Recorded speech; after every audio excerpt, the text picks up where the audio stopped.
Topper TV uvádza 5 zaujímavostí z histórie ľudskej rasy. Dnes si predstavíme zo pár zaujímavostí o nás samotných, našich dejinách, aj o tom, kedy sme ako ľudstvo mali len krok k vyhynutiu. Koľko miesta zaberá ľudstvo?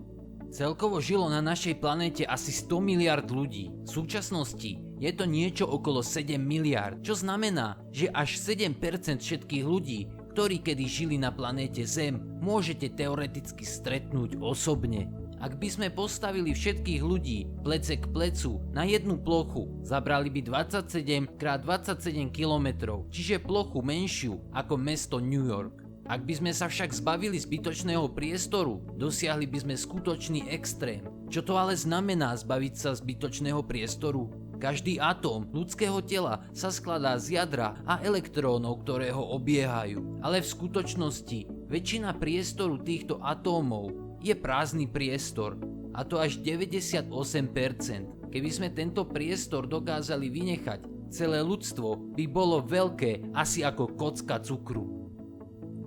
Teória hrdla fľaše. Podľa tejto teórie existuje moment v dejinách akéhokoľvek živočíšneho druhu, kedy bol počet jeho predstaviteľov kriticky zredukovaný. Pre ľudskú rasu sa toto hrdlo odohralo pred 70 000 rokov, kedy podľa štúdií tvorilo ľudskú populáciu len 10 až 30 000 jedincov. Tento stav bol spôsobený supervulkánom Toba, ktorý vybuchol v Indonézii a vypustil toľko splodín, že zatemnil nebo a spôsobil klimatické zmeny, na ktoré ľudstvo skoro doplatilo vyhynutím. Preľudnenie planéty.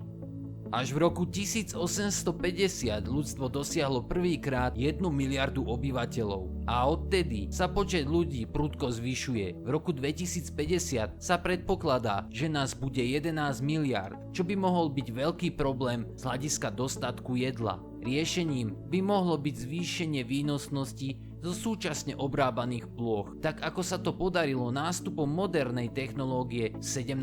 storočí. Tedy boli vyšľachtené nové druhy obilnín a zmechanizované niektoré procesy, čo viedlo k strojnásobeniu produkcie na rovnakej ploche. Džingischánové dedičstvo. Mongolský líder žijúci v rokoch 1162 až 1227 vytvoril najväčšie impérium v histórii ľudstva. Zavraždil nepredstaviteľné množstvo nepriateľov a bol najobávanejším panovníkom, aký kedy žil. Jeho nájazdy znížili počet ľudskej populácie až o 11%. Podľa štúdií až 8% mužov v krajinách Ázie zdieľa takmer identickú sekvenciu chromozónu Y, pravdepodobne od tohto vládcu, a celosvetovo je to až 0,5% všetkých mužov. Najsmrteľnejšia choroba. Najnebezpečnejším parazitom v histórii ľudstva je malária. Vyskytla sa už vo viac ako 90 krajinách sveta a bola s ľudstvom počas celej jeho evolúcie. Väčšina ľudí, ktorá kedy žila, bola narodená pred rokom 1900 a až 85 miliárd zo 100 miliárd ľudí bolo narodených od roku 8000 pred Kristom až do roku 1650, kedy nebol žiadny liek na túto chorobu. Podľa niektorých štúdií malária zabila polovicu všetkých ľudí, ktorí kedy žili, čiže okolo 50 miliárd. Dnes sme si predstavili zaujímavosti o našej rase a jej histórii. Ak sa vám naše video páčilo, nezabúdajte lajkovať, komentovať a odoberať. A ako vždy, ďakujeme za vašu pozornosť.